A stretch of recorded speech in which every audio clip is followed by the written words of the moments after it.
ರೈತರ ಬಳಿ ಹೋಗಿ ಸರ್ಕಾರದ ಕೆಲವೊಂದಷ್ಟು ವ್ಯಕ್ತಿಗಳು ಮಾಡಿರ್ತಕ್ಕಂಥ ಆದೇಶವನ್ನೇ ಮುಂದಿಟ್ಕೊಂಡು ಇವತ್ತು ಅವ್ರಿಗೂ ಕೂಡ ಬಹುಶಃ ಕೈ ಕಟ್ಟೆ ಹಾಕ್ದಂಗೆ ಆಗಿದೆಯೇನೋ ಅಂತಕ್ಕಂಥದ್ದು ಭಾವಿಸ್ಬೇಕಾಗ್ತದೆ. ಆದರೆ ಈ ವಿಚಾರದಲ್ಲಿ ಪ್ರತಿದಿನ ಯಾತನೆಯನ್ನು ಅನುಭವಿಸ್ತಾ ಇರ್ತಕ್ಕಂಥವರು ಆ ಭಾಗದ ರೈತರು. ಆ ಒಂದು ಹಿನ್ನೆಲೆಯಲ್ಲಿ ಇವತ್ತು ಪತ್ರಿಕಾಗೋಷ್ಠಿಯನ್ನು ಕರೆದಿದ್ದೇವೆ. ಬಹಳ ದಿನಗಳಿಂದ ಸರ್ಕಾರದ ಕೆಲವೊಂದಷ್ಟು ದುರುದ್ದೇಶಗಳು ಇವತ್ತು ರೈತರ ವಿರುದ್ಧವಾಗಿ ಅವರ ಜಮೀನನ್ನು ಕಸ್ಕೊಳ್ತಕ್ಕಂಥ ಪ್ರಯತ್ನವನ್ನು ಏನು ಮಾಡ್ತಾ ಇದ್ದಾರೆ, ಇದನ್ನು PPT ಮೂಲಕ ಒಂದು ಪ್ರೆಸೆಂಟೇಷನ್ನ ಇವತ್ತು ಮಾಧ್ಯಮದ ಮಿತ್ರರ ಮುಂದೆ ಇಡಬೇಕು ಅಂತಕ್ಕಂಥ ಒಂದು ನಿರ್ಧಾರವನ್ನು ಮಾಡಿ ನಮ್ಮ ಪಕ್ಷದ ವಿಧಾನ ಪರಿಷತ್ನ ಸದಸ್ಯರು ಶರವಣ ಸಾಹೇಬರಿದ್ದಾರೆ ಮತ್ತು ಮಾಗಡಿ ವಿಧಾನಸಭಾ ಕ್ಷೇತ್ರದ ನಿಕಟಪೂರ್ವ ಶಾಸಕರು, ಅವರ ವ್ಯಾಪ್ತಿಗೆ ಸೇರ್ತಕ್ಕಂಥ ಬಿಡದಿಯ ಭಾಗದಲ್ಲಿ ಇವತ್ತು ಆಗ್ತಾ ಇರ್ತಕ್ಕಂಥ ಈ ಒಂದು ಸಮಸ್ಯೆಯ ಕುರಿತಾಗಿ ಅವರು ಕೂಡ ನಮ್ಮ ಜೊತೆಯಲ್ಲಿ ಪತ್ರಿಕಾಗೋಷ್ಠಿಯಲ್ಲಿ ಭಾಗವಹಿಸಿದ್ದಾರೆ. ಮತ್ತು ಮಾಜಿ ವಿಧಾನ ಪರಿಷತ್ನ ಸದಸ್ಯರು ಶ್ರೀಕಂಠೇಗೌಡರು ಸಾಹೇಬರು, ತಿಪ್ಪೇಸ್ವಾಮಣ್ಣ ಅವರು, ವಕ್ತಾರಗಳಾಗಿರ್ತಕ್ಕಂಥ ಗಂಗಾಧರ್ ಮೂರ್ತಿಯವರು, ದೇವರಾಜ್ ಅಣ್ಣ ಅವರು ಮತ್ತು ಪ್ರದೀಪ್ ರವರು, ನಾವೆಲ್ಲರೂ ಕೂಡ ಇಲ್ಲಿ ಸೇರಿರ್ತಕ್ಕಂಥದ್ದು ಉದ್ದೇಶ ಒಂದೇ, ರೈತರ ಮೇಲೆ ಆಗ್ತಾ ಇರ್ತಕ್ಕಂಥ ಈ ಒಂದು ಧೋರಣೆ ಏನಿದೆ ಇವೆಲ್ಲವನ್ನು ಖಂಡಿಸಿ ನಾಳೆಯ ದಿನ ಪಕ್ಷದ ವತಿಯಿಂದ ನಮ್ಮ ಪಕ್ಷದ JDLP ನಾಯಕರು ಸುರೇಶ್ ಬಾಬಣ್ಣವ್ರಿಗೂ ಕೂಡ ಹಲವಾರು ದಿನಗಳಿಂದ ಮಾತನಾಡಿದ್ದೇನೆ, ಮಂಜಣ್ಣವರು ಕೂಡ ಮಾತನಾಡಿದ್ದಾರೆ, ಬಹಳ ಜನ ಶಾಸಕರಿಗೂ ಕೂಡ ನಾಳೆಯ ದಿನ ರೈತರು ಏನು ಈ ಒಂದು ಹೋರಾಟವನ್ನು ಹಲವಾರು ದಿನಗಳಿಂದ ಪ್ರತಿನಿತ್ಯವೂ ಕೂಡ ಅಲ್ಲಿ ರೈತ ಹೋರಾಟಗಾರರು ಈ ಒಂದು ವಿಚಾರಕ್ಕೆ ಸಂಬಂಧಪಟ್ಟಂತೆ ಈ ಒಂದು ಸ್ವಾಧೀನ ಪ್ರಕ್ರಿಯೆಯನ್ನು ಕೈ ಬಿಡಬೇಕು ಅಂತಕ್ಕಂಥ ಹಿನ್ನೆಲೆಯಲ್ಲಿ ಎಲ್ಲರೂ ಏನು ಸೇರಿದ್ದಾರೆ ಅವರೆಲ್ಲರೂ ಕೂಡ ಭೇಟಿಯನ್ನು ಮಾಡಿ ಅವರ ಜೊತೆಯಲ್ಲಿ ಜನತಾದಳ ಪಕ್ಷ ಈ ವಿಚಾರದಲ್ಲಿ ಕೇವಲ ಇದು ಒಂದು ದಿನದ ಹೋರಾಟ ಆಗಲಿ, ಒಂದು ದಿನದ ಒಂದು ಪ್ರತಿಭಟನೆಯ ಕರೆ ಕೊಟ್ಟಿರ್ತಕ್ಕಂಥದ್ದಲ್ಲ. ರೈತರಿಗೆ ಏನು ಅನ್ಯಾಯ ಆಗ್ತಾ ಇದೆ, ಇತ್ತೀಚೆಗೆ ಹಲವಾರು ಘಟನೆಗಳು, ಇತ್ತೀಚೆಗೆ ನಡೆದಿರ್ತಕ್ಕಂಥ ಘಟನೆ ನಮ್ಮ ದೇವನಹಳ್ಳಿ ತಾಲೂಕಿನ ಚನ್ನರಾಯಪಟ್ಟಣ ಹೋಬಳಿಯಲ್ಲೂ ಇದೇ ರೀತಿ KIDB ಮೂಲಕ ಲ್ಯಾಂಡ್ ಅಕ್ವಿಸಿಷನ್ ಪ್ರಕ್ರಿಯೆ ನಡೀತು. ಈಗಾಗಲೇ ಅಲ್ಲಿ 2 ಬಾರಿ 3 ಬಾರಿ ಲ್ಯಾಂಡ್ ಅಕ್ವಿಸಿಷನ್ ಆಗೋಗಿ ಕೊನೆ ಹಂತಕ್ಕೆ ಇನ್ನೇನು ಅದು ಕೂಡ ಲ್ಯಾಂಡ್ ಅಕ್ವಿಸಿಷನ್ ಆಗೋಗಿದ್ರೆ ಇನ್ನೇನು ಚನ್ನರಾಯಪಟ್ಟಣ ಹೋಬಳಿಯಲ್ಲಿ ಯಾರು ಕೂಡ ರೈತರು ಉಳಿತಕ್ಕಂಥ ಪ್ರಶ್ನೆ ಇರ್ತಾ ಇರಲಿಲ್ಲ. ಆ ಹಿನ್ನೆಲೆಯಲ್ಲಿ ಬಹುಶಃ ಹತ್ತತ್ರ 1000 ದಿನಕ್ಕಿಂತ ಹೆಚ್ಚು ದಿನಗಳು ರೈತರು ಬೀದಿಲಿಳಿದು ಹೋರಾಟ ಮಾಡಿ ಸದ್ಯದ ಮಟ್ಟಕ್ಕೆ ಒಂದು ಹಂತದ ಒಂದು ರಿಲೀಫ್ ಸಿಕ್ಕಿರ್ತಕ್ಕಂಥದ್ದು ನಾವು ನೋಡಿದ್ದೇವೆ. ಅದೇ ರೀತಿ ಇವತ್ತು ಬಿಡದಿನಲ್ಲಿ ಇವತ್ತೇನು ನಿರಂತರವಾಗಿ ರೈತರ ಮೇಲೆ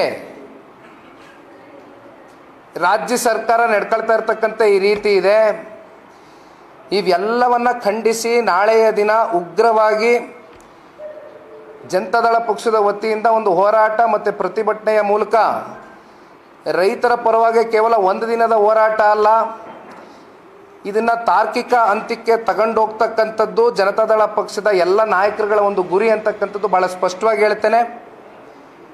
ಜೊತೆಯಲ್ಲಿ ನಾಳೆಯ ದಿನ ನಮ್ಮ ಕೇಂದ್ರದ ಸಚಿವರು ಮಾಜಿ ಮುಖ್ಯಮಂತ್ರಿಗಳಾಗಿರ್ತಕ್ಕಂಥ ಸನ್ಮಾನ್ಯ ಕುಮಾರಣ್ಣ ಅವರು ಕೂಡ ವಿಡಿಯೋ ಕಾನ್ಫರೆನ್ಸ್ ಮೂಲಕ ಆ ಒಂದು ಹೋರಾಟದಲ್ಲಿ ಪಾಲ್ಗೊಳ್ತಾರೆ.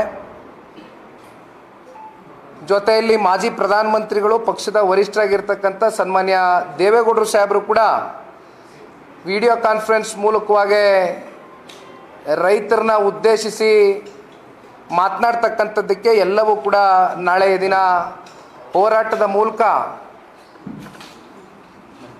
ಆ ಭಾಗದ ಮಾಜಿ ಶಾಸಕರಾಗಿರ್ತಕ್ಕಂಥ ಮಂಜಣ್ಣ ಅವರು, ಎಲ್ಲರೂ ಕೂಡ ಕಾರ್ಯಕರ್ತರು, ಮುಖಂಡರು, ಜೊತೆಯಲ್ಲಿ ರೈತ ಹೋರಾಟಗಾರರು ಕೂಡ ನಮ್ಮ ಜೊತೆಯಲ್ಲಿ ನಾಳೆ ದಿನ ಪಾಲ್ಗೊಳ್ತಾ ಇದ್ದಾರೆ.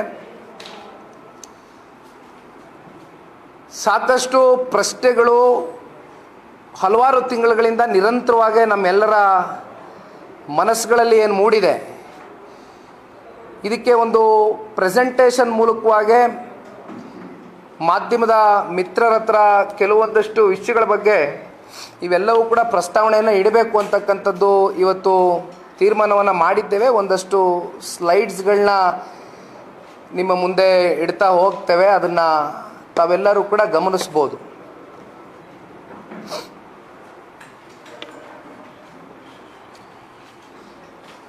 GBIT AI ನಗರವಾಗಿ ಪರಿವರ್ತನೆ ಮಾಡ್ತೀವಿ ಅಂತಕ್ಕಂಥದ್ದು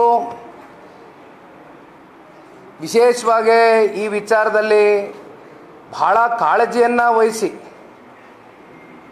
ಒಂದು ಹೆಜ್ಜೆಯನ್ನು ಇಟ್ಟಿರ್ತಕ್ಕಂಥದ್ದು ನಮ್ಮ ರಾಜ್ಯದ ಗೌರವಾನ್ವಿತ ಉಪಮುಖ್ಯಮಂತ್ರಿಗಳು. ತಾವು ಅಲ್ಲೊಂದೇ ನಿಮಿಷ ಹಿಂದೆ ಹೋಗೋಣ. ಹತ್ತತ್ರ 9,000 ಎಕರೆಯಷ್ಟು ಆ ಪ್ರದೇಶದಲ್ಲಿ ಅಭಿವೃದ್ಧಿ ಪಡಿಸ್ತೇವೆ ಅಂತಕ್ಕಂಥದ್ದು. ಯಾಕೆಂದರೆ ಅಲ್ಲಿ ಜಮೀನು ಇರ್ತಕ್ಕಂಥದ್ದು ಹತ್ತತ್ರ 9,000 ಎಕರೆ ಕೃಷಿ ಜಮೀನಿದೆ ಅಂತಕ್ಕಂಥದ್ದು ನಮಗಿರ್ತಕ್ಕಂಥ ಮಾಹಿತಿ. ಅದರಲ್ಲಿ ಕೆಲವೊಂದಷ್ಟು ಈ ಸರ್ಕಾರಿ ಮಾಲಕತ್ವದಲ್ಲಿ ಇರ್ತಕ್ಕಂಥವು ಕೂಡ ಒಂದಷ್ಟು ಜಮೀನುಗಳಿದೆ, ಅದು ಕೂಡ ಎಲ್ಲ ಡೀಟೇಲ್ಸ್ ತಗೊಂಡಿದ್ದೀವಿ, ಹೇಳ್ತಾ ಹೋಗ್ತೇವೆ. ಆದರೆ ಇಲ್ಲಿ ಕೆಳಗಡೆ 4ನೇ ಪಾಯಿಂಟ್ ಒಂದು ಅಂಶ ನೀವು ಗಮನಿಸ್ಬೋದು.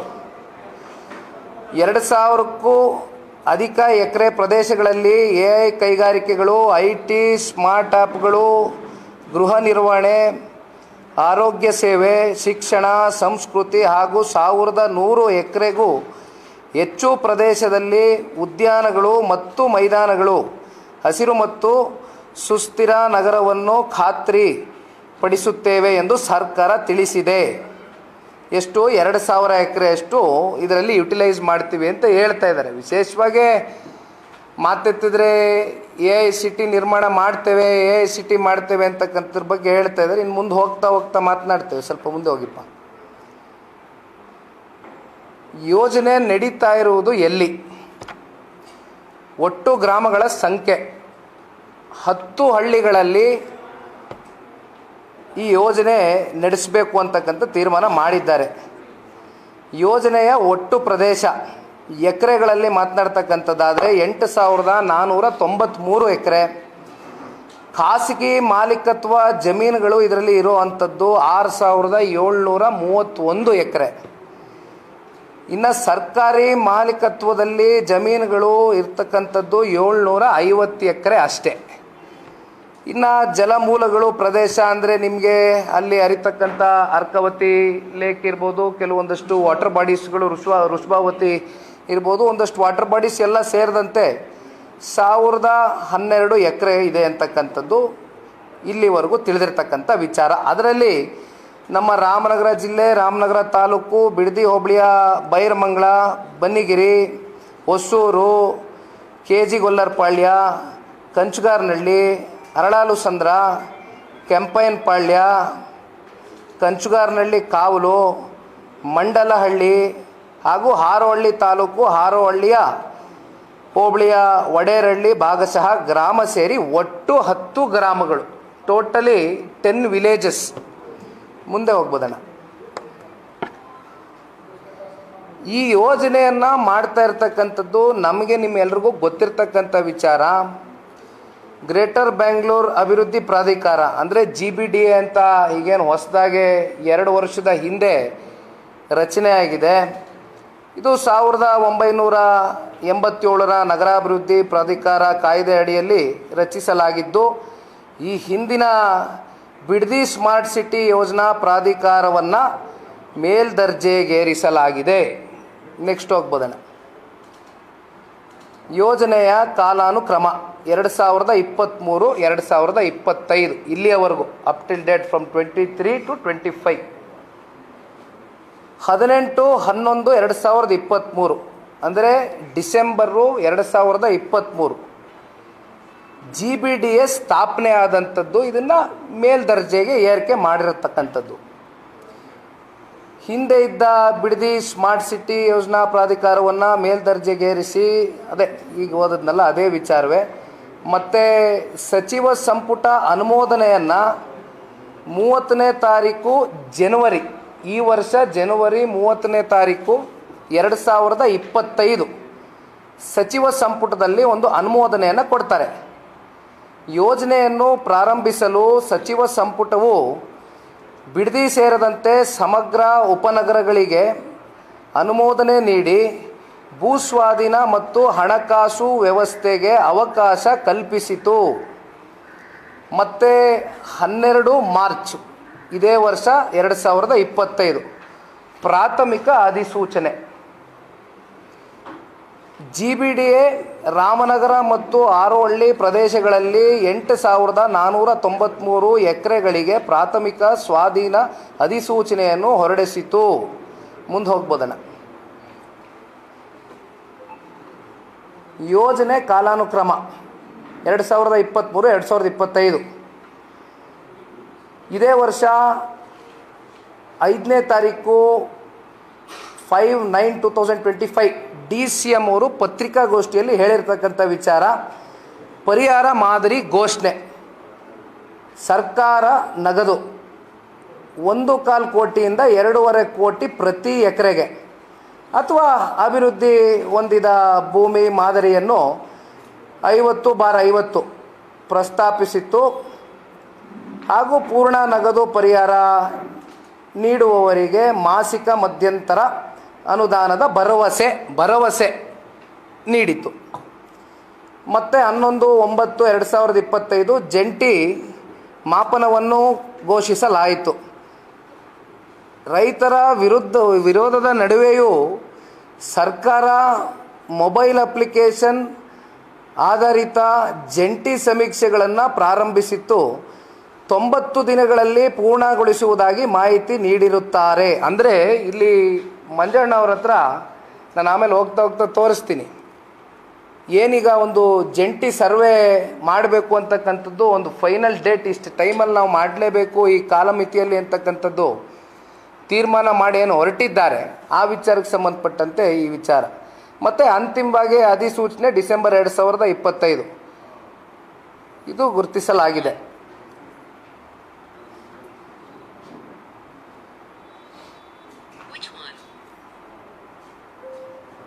ಯೋಜನೆಯ ಮುಂದಿನ ಹಂತ ಅಂತಿಮ ಅಧಿಸೂಚನೆ ಪ್ರಕಟಣೆ. ಪರಿಹಾರ ಸಮ್ಮತಿ ಭೂಮಿಯ ಸ್ವಾಧೀನದ ಸಂದರ್ಭದಲ್ಲಿ ಹಣಕಾಸು ಪರಿಹಾರ ಲ್ಯಾಂಡ್ ಅಕ್ವಿಸಿಷನ್ನ ಅಂತ್ಯದಿಂದ 30 ದಿನಗಳಲ್ಲಿ ಒಳಗಡೆ. ಇದು ಮುಂದೆ ಹೋಗಿಪ್ಪ, ಇದೇನು ಬೇಡ. ಇಲ್ಲಿ ಬಹಳ ಮುಖ್ಯವಾದಂಥ ಅಂಶ ಇದು. ರೈತರು ಆ ಭಾಗದಲ್ಲಿ ಕೃಷಿಯನ್ನೇ ನಂಬ್ಕೊಂಡು ಕೃಷಿಯ ಆಧಾರದ ಮೇಲೆ ಪ್ರತಿನಿತ್ಯ ಬದುಕನ್ನು ಕಟ್ಕೊಂಡು ಜೀವನ ಮಾಡ್ತಾ ಇರ್ತಕ್ಕಂಥ, ಜೀವನೋಪಾಯವನ್ನು ಕಟ್ಕೊಂಡಿರ್ತಕ್ಕಂಥ ರೈತರು ಹತ್ತತ್ರ 10 ಲಕ್ಷಕ್ಕೂ, ಇದು ಸ್ಪೆಸಿಫಿಕ್ಕಾಗಿ ನಾವು ಹೇಳಲಿಕ್ಕಾಗೋದಿಲ್ಲ, 10 ಲಕ್ಷಕ್ಕೂ ಮಿಗಿಲಾಗಿ ಅಲ್ಲಿ ತೆಂಗಿರ್ಬೋದು, ಮಾವು ಇವೆಲ್ಲವೂ ಕೂಡ ಇರ್ತಕ್ಕಂಥ ನಮ್ಗೆ ಗೊತ್ತಿರ್ತಕ್ಕಂಥ ವಿಚಾರ. ತೋಟಗಾರಿಕೆ ಬೆಳೆ ಪ್ಲಸ್ಸು ಪ್ರತಿನಿತ್ಯ KMFಗೆ 6 ಲಕ್ಷಕ್ಕೂ ಹೆಚ್ಚು ಲೀಟ್ರು ಹಾಲನ್ನು ಸರಬರಾಜು ಆ ಒಂದು 10 ಹಳ್ಳಿಗಳಿಂದ ಮಾತ್ರ ನಾವು ಸೇರಿಸಿ ಹೇಳ್ತಾ ಇರ್ತಕ್ಕಂಥದ್ದು. ತಿಂಗಳಿಗೆ 6 ಲಕ್ಷ ಮಾಡಲಾಗ್ತಾ ಇದೆ. ಪ್ಲಸ್ಸು 3,500ಕ್ಕೂ ಹೆಚ್ಚು ರೈತರು ಮತ್ತು ಕಾರ್ಮಿಕರು ಕೃಷಿಯನ್ನು ಅವಲಂಬಿಸಿರುತ್ತಾರೆ. ಅಂದರೆ ಬದುಕು ಕಟ್ಕೊಂಡಿದ್ದಾರೆ. ಅಲ್ಲಿ 10 ಹಳ್ಳಿಗಳಲ್ಲಿ ನನಗೆ ತಿಳಿದ ಮಟ್ಟಕ್ಕೆ ಒಂದು 3,500 ರೈತ ಕುಟುಂಬಗಳು ವಾಸ ಆಗಿರ್ತಕ್ಕಂಥದ್ದು. ಅದರಲ್ಲಿ ಒಂದು 15,000 ರಿಂದ 16,000 ಜನಸಂಖ್ಯೆಯಲ್ಲಿ ಇದೆ ಅಂತಕ್ಕಂಥದ್ದು ಕೂಡ ನಾವೆಲ್ಲ ವಿಷಯ ತಿಳ್ಕೊಂಡಿದ್ದೇವೆ. ಇದರ ಹೊರತಾಗಿಯೂ ಸರ್ಕಾರವು ಫಲವತ್ತಾದಂಥ ಭೂಮಿಯನ್ನು ಸ್ವಾಧೀನಪಡಿಸಿಕೊಂಡು ಏನು ಸಾಧನೆ ಮಾಡಬೇಕು ಅಂತ ಹೊರಟಿದ್ದಾರೆ. ಏಕೆಂದರೆ ಅಲ್ಲೇ ನೀರಾವರಿ ಕೊರತೆ ಏನಿಲ್ಲ ನಮ್ಮ ಭಾಗದಲ್ಲಿ. ಈಗಾಗಲೇ ಒಂದು ವಿಚಾರ ಅಣ್ಣ, ಇಲ್ಲಿ ಭಾಳ ಪ್ರಮುಖವಾದಂಥ ಅಂಶ ಕೆಳಗಡೆ ಮಂಜಣ್ಣವ್ರಿಗೂ ತಿಳಿದಿದೆ. ಇದು ಭಾಳ ಹಿಂದೆನೇ KDB ಅಕ್ವಿಸಿಷನ್ ಆಗಿರ್ತಕ್ಕಂಥದ್ದು. 910 ಎಕರೆ ನಮ್ಮ ಆರೋಹಳ್ಳಿ ಇರ್ಬೋದು, ಪ್ಲಸ್ಸು ಕೆಂಚಗನಹಳ್ಳಿ ಕಾವಲು, ಈ ಮೂರು ಪ್ರದೇಶದಿಂದ ಸೇರಿ ಹತ್ತತ್ರ 910 ಎಕರೆ KIDBಯಿಂದ ಅಕ್ವಿಸಿಷನ್ ಆಗಿದೆ.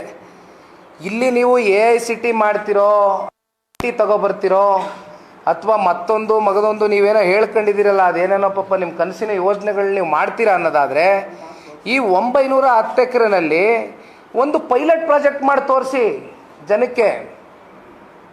ಒಂದು ಪೈಲಟ್ ಪ್ರಾಜೆಕ್ಟ್ ಮಾಡಿ, ಇಲ್ಲ ಈ ರೀತಿ ನಾವು ಮಾಡ್ಬೋದು. ಆಮೇಲೆ ಅದೇನಪ್ಪ ನೀವು ಇನ್ನು ಮುಂದೆ ಹೋಗ್ತಾ ಹೇಳ್ತೀನಿ, 3 ವರ್ಷದಲ್ಲಿ ಇಷ್ಟು ದೊಡ್ಡ ಪ್ರಾಜೆಕ್ಟ್ನ ನಾವು ಸಂಪೂರ್ಣಗೊಳಿಸ್ಬಿಡ್ತೀವಿ ಅಂತಕ್ಕಂಥದ್ರ ಬಗ್ಗೆ ಪಾಪ ಏನು ಹೇಳ್ತಿದ್ದೀರಿ, ಅದನ್ನು ಈ 910 ಎಕರೆ KDB ಅಕ್ವಿಸಿಷನ್ ಆಗಿರ್ತಕ್ಕಂಥ ಜಮೀನೇನಿದೆ, ದಯವಿಟ್ಟು ನೀವು ಇಲ್ಲಿ ಅದೇನು AICT ಕಟ್ತಿರೋ ಅಥವಾ ಯಾವ ಚಂದ್ರಲೋಕ ತೋರಿಸ್ತಿರೋ, ದಯವಿಟ್ಟು ಇಲ್ಲಿ ಫಸ್ಟು ತೋರಿಸಿ. ಆಮೇಲೆ ಜನಗಳಿಗೂ ಒಂದು ವಿಶ್ವಾಸ ಮೂಡ್ತದೆ. ಮುಂದೆ ಹೋಗೋಣ.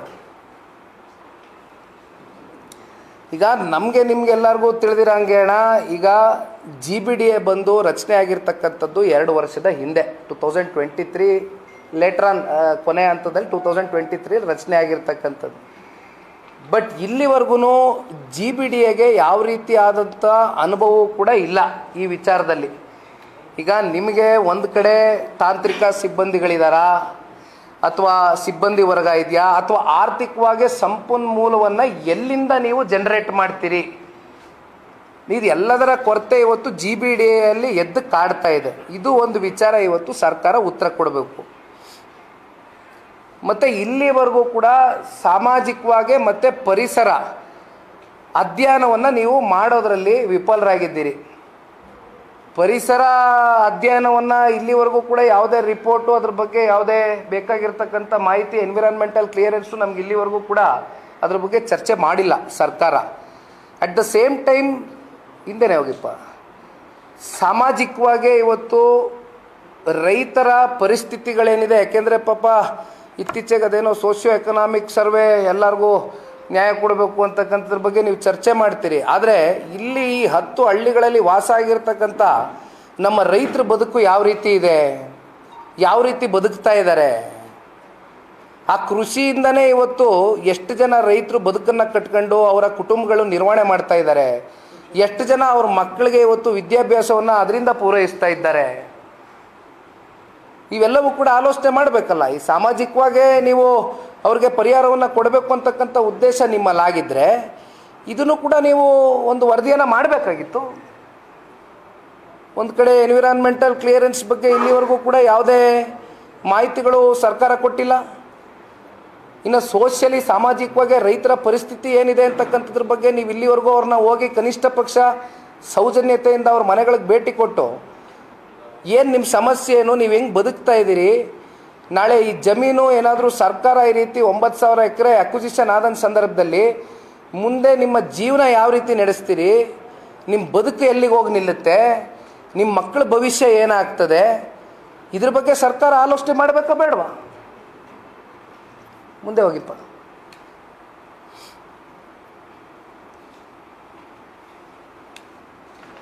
ಅದೇ ವಿಚಾರನೇ ಹೇಳಿದ್ದು. ಮುಂದೆ ಹೋಗಿ.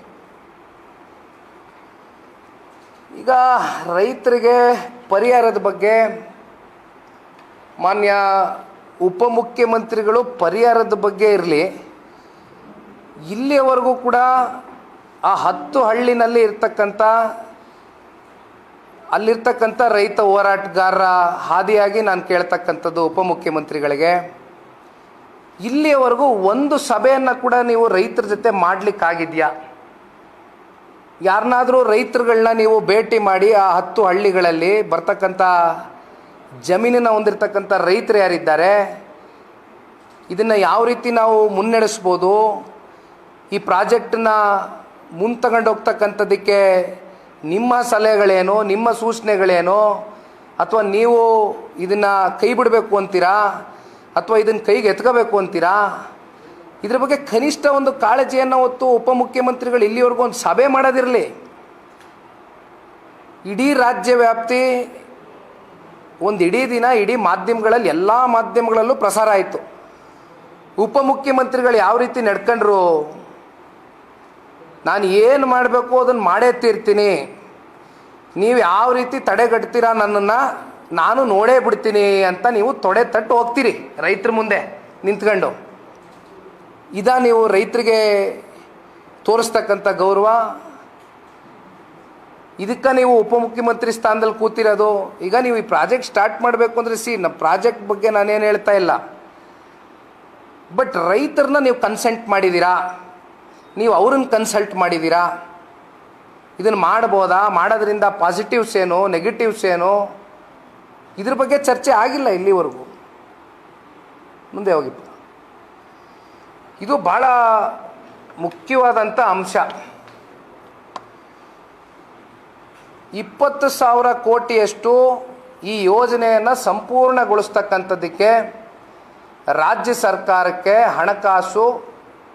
ಇಷ್ಟು ಹಣಕಾಸು ಬೇಕು ಅಂತಕ್ಕಂಥದ್ದು ಈಗ ಅವರು ಒಂದು ಅಧ್ಯಯನವನ್ನು ಮಾಡ್ಕೊಂಡಿದ್ದಾರೆ.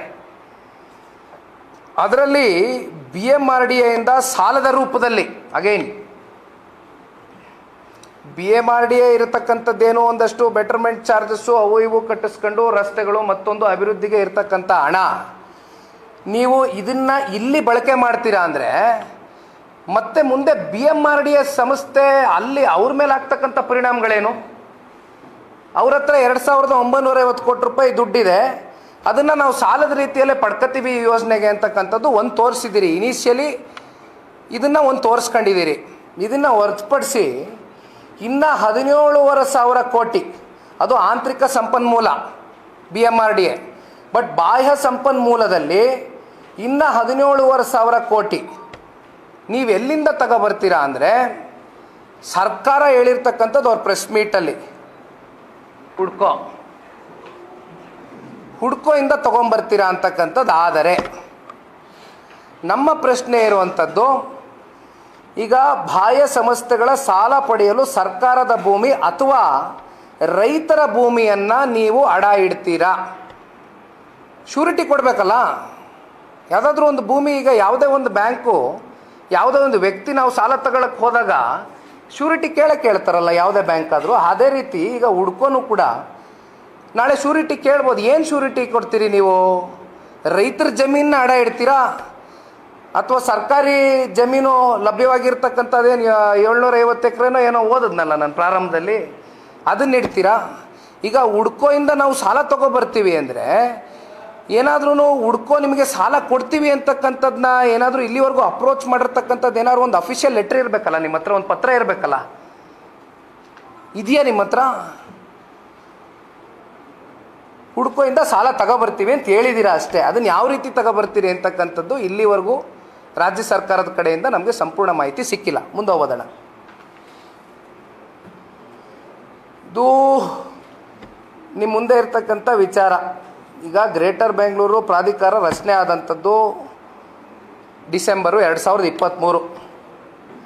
ಆ ಸಂದರ್ಭದಲ್ಲಿ ರಮೇಶ್ ಅಂತಕ್ಕಂಥವ್ರು ಒಬ್ಬರು ಸದಸ್ಯರು ನೇಮಕಾತಿ ಆಗಿದ್ದರು.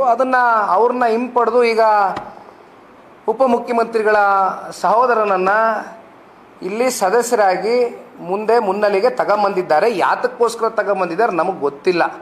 ಯಾವಾಗ ಇದೆಲ್ಲ ಸ್ವಲ್ಪ ಈ ಭೂಸ್ವಾಧೀನ ಪ್ರಕ್ರಿಯೆಗಳು ಭಾಳ ವೇಗವಾಗಿ ಒಂದು ಚಾಲನೆಯನ್ನು ಕೊಟ್ಟರು, ಆಗಿಂದ ರಮೇಶ್ ಅಂತಕ್ಕಂಥವರು ಹಿಂಸರಿದಿದ್ದಾರೆ. ರಮೇಶ್ ಅವರ ರಿಪ್ಲೇಸ್ಮೆಂಟ್ ಆಗಿ ಉಪಮುಖ್ಯಮಂತ್ರಿಗಳ ಸಹೋದರರು ಎಂಟ್ರಿ ಕೊಟ್ಟಿದ್ದಾರೆ. ನಮಗೆ ಗೊತ್ತಿಲ್ಲ ಯಾತಕ್ಕೋಸ್ಕರ ಈಗ ಬಂದರು ಅಂತ 2 ವರ್ಷ ಆದಮೇಲೆ. ಮುಂದಕ್ಕೆ ಹೋಗೋದಣ್ಣ. ಇನ್ನು ಆ್ಯಸ್ ಇಟ್ ಈಸು ತಾವು ನೋಡಿದ್ದೀರಿ, ಈಗ ತಾನೇ ಪ್ರಸ್ತಾವನೆಯನ್ನು ಇಟ್ಟಿದ್ದೇನೆ. ಇಲ್ಲಿ ಒಟ್ಟಾರೆಯಾಗಿ ನಾನು ಮಾಗಡಿ ಮಂಜಣ್ಣ ಅವರು ಜೊತೆಯಲ್ಲಿ ರೈತ ಹೋರಾಟಗಾರರು, ಕೆಲವೊಂದಷ್ಟು ಬುದ್ಧಿಜೀವಿಗಳು ಆ ಭಾಗದಲ್ಲಿ ಏನಿದ್ದಾರೆ, ನಾವು ಸಂಪೂರ್ಣ ವಿಷಯವನ್ನು ಕಲೆ ಹಾಕಿದ್ದೇವೆ. ಕನಿಷ್ಠ ಪಕ್ಷ 10 ಹಳ್ಳಿಗಳಲ್ಲಿ ಇರ್ತಕ್ಕಂಥ ರೈತರೇನಿದ್ದಾರೆ 80% ಜನ ರೈತರು ಇದನ್ನು ಸಂಪೂರ್ಣವಾಗಿ ವಿರೋಧಿಸ್ತಾ ಇದ್ದಾರೆ. ಯಾವ ಕಾರಣಕ್ಕೂ ಕೂಡ ನಮ್ಮ ಕೃಷಿ ಜಮೀನನ್ನು ಭೂಸ್ವಾಧೀನ ಆಗ್ತಕ್ಕಂಥದ್ದಕ್ಕೆ ನಾವು ಒಪ್ತಕ್ಕಂಥದ್ದಕ್ಕೆ ಸಿದ್ಧ ಇಲ್ಲ ಅನ್ನೋದನ್ನು ಬಹುಶಃ ಮಂಜಣ್ಣನ ಹತ್ರ ಏನಾದರೂ ಒಂದು ವಿಡಿಯೋ ಇದ್ದರೂ ಕೂಡ ತೋರಿಸ್ಬೋದಪ್ಪ. ನಾಳೆ ಅಲ್ಲೇ ಎಲ್ಲ ತೋರಿಸ್ತೀವಿ ವಿಚಾರಗಳು. ಯಾಕೆಂದರೆ ಈಗ ಜಂಟಿ ಸರ್ವೆಗಳು ನಡೀತಾ ಇದೆ. ಅಲ್ಲಿ GBDA ಅಧಿಕಾರಿಗಳು ಒಂದು ಕಡೆ, ಪೊಲೀಸ್ ಅಧಿಕಾರಿಗಳು ಒಂದು ಕಡೆ. ಏನು ಪೊಲೀಸ್ ವ್ಯಾನ್ಗಳನ್ನ ನಿಲ್ಲಿಸ್ಕೊಂಡು ರೈತರಿಗೆ ಬೇರೆ ಬೇರೆ ರೀತಿ ಪಾಪ ಇಲ್ಲಿ ಉಪಮುಖ್ಯಮಂತ್ರಿಗಳ ಒಬ್ಬರು ಬಹಳ ಬೇಕಾದಂಥ ಫೇವ್ರೆಟ್ ಒಬ್ಬರು ಅಧಿಕಾರಿ ಇದ್ದಾರೆ. ಅವರನ್ನ ಮುಂದಿಟ್ಕೊಂಡು ಹೋಗಿ ಪಾಪ ಅವರು ಎಲ್ಲ ರೀತಿ ರೈತರಿಗೆ ಕನ್ವಿನ್ಸ್ ಮಾಡ್ತಕ್ಕಂಥ ಪ್ರಯತ್ನ ಮೊದಲು, ಆಮೇಲೆ ಮಂಜಣ್ಣ ಅವರು ಹೇಳ್ದಂಗೆ ಧಮಕಿ ಹಾಕೋದು, ಇವೆಲ್ಲವೂ ಕೂಡ ಪ್ರಕ್ರಿಯೆಗಳು ನಡೀತಾ ಇದೆ. ಅವ್ರ ಹೆಸರು ಬೇಡ, ಅದು ಮುಂದಿನ ದಿನಗಳಲ್ಲಿ ಹೋಗ್ತಾ ಹೋಗ್ತಾ ಗೊತ್ತಾಗಲೇಬೇಕು, ಗೊತ್ತಾಗ್ತದೆ. ಯಾತಕ್ಕೋಸ್ಕರ ನೀವು ಹೋಗಿ ಅಷ್ಟು ದೊಡ್ಡ ದೊಡ್ಡ ಪೊಲೀಸ್ ವ್ಯಾನ್ನ ನಿಲ್ಲಿಸ್ಕೊಂಡು, ಅಷ್ಟು ಸಿಬ್ಬಂದಿಗಳು ನಿಲ್ಲಿಸ್ಕೊಂಡು ನೀವು ಜಂಟಿ ಸರ್ವೆ ಮಾಡ್ತಕ್ಕಂಥದ್ರಲ್ಲಿ ರೈತರನ್ನ ಕನಿಷ್ಠ ಪಕ್ಷ ಒಂದು ಕನ್ಸೆಂಟ್ ತಗೊಂಡು ಮಾಡಬೇಕು ಅಂತಕ್ಕಂಥ ಒಂದು ಕಲ್ಪನೆನೂ ನಿಮ್ಗೆ ಇಲ್ಲದೆ ಹೋದ್ಮೇಲೆ ಇನ್ನು ನಿಮಗೆ ರೈತರ ಬಗ್ಗೆ ಏನು ಕಾಳಜಿ ಇದೆ ಅಂತಕ್ಕಂಥದ್ದು ಬಹುಶಃ ಈ ಒಂದು ನಿಮ್ಮ ಈ ಧೋರಣೆ ಏನಿದೆ ಇದರಲ್ಲಿ ಸಂಪೂರ್ಣವಾಗಿ ಎಲ್ಲವೂ ಕೂಡ ಎದ್ದು ಕಾಡ್ತದೆ. ಹಾಗಾಗಿ 80% ರೈತರು ಈ ಯೋಜನೆಯನ್ನು ಸಂಪೂರ್ಣವಾಗಿ ಇದನ್ನು ಕೈ ಬಿಡಬೇಕು ಅಂತಕ್ಕಂಥದ್ದು ಭಾಳ ಸ್ಪಷ್ಟವಾಗಿ ಪ್ರತಿ ಹಳ್ಳಿಗಳಿಗೂ ಅಧಿಕಾರಿಗಳಿಗೂ ಹೋದಂಥ ಸಂದರ್ಭದಲ್ಲಿ ಅದನ್ನು ಛೀಮಾರಿಯನ್ನು ಆಗ್ತಾ ಇರ್ತಕ್ಕಂಥ ವಿಡಿಯೋಗಳು ನಾಳೆಯ ದಿನ ಆ ಹೋರಾಟದಲ್ಲಿ ಮತ್ತೆ ಅದನ್ನು ಕೂಡ ನಾವು ಒಂದು AVನಲ್ಲಿ ಪ್ಲೇ ಮಾಡ್ತೇವೆ. ಏಕೆಂದರೆ ನಾಳೆ ಬರ್ತಾ ಇರ್ತಕ್ಕಂಥದ್ದು ರೈತರೇ, ಯಾರು 10 ಹಳ್ಳಿಗಳಲ್ಲಿ ಪ್ರತಿನಿತ್ಯ ಯಾತನೆ ಅನುಭವಿಸ್ತಾ ಇದ್ದಾರೆ,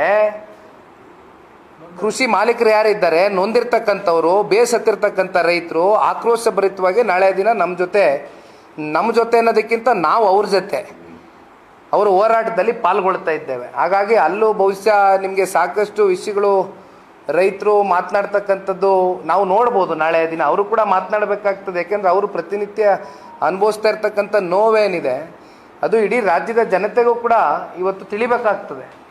ಅದು ನಾಳೆ ದಿನ ಮಾತನಾಡ್ತೇವೆ. ಹಿಂದೆನೇ ಹೋಗಪ್ಪ.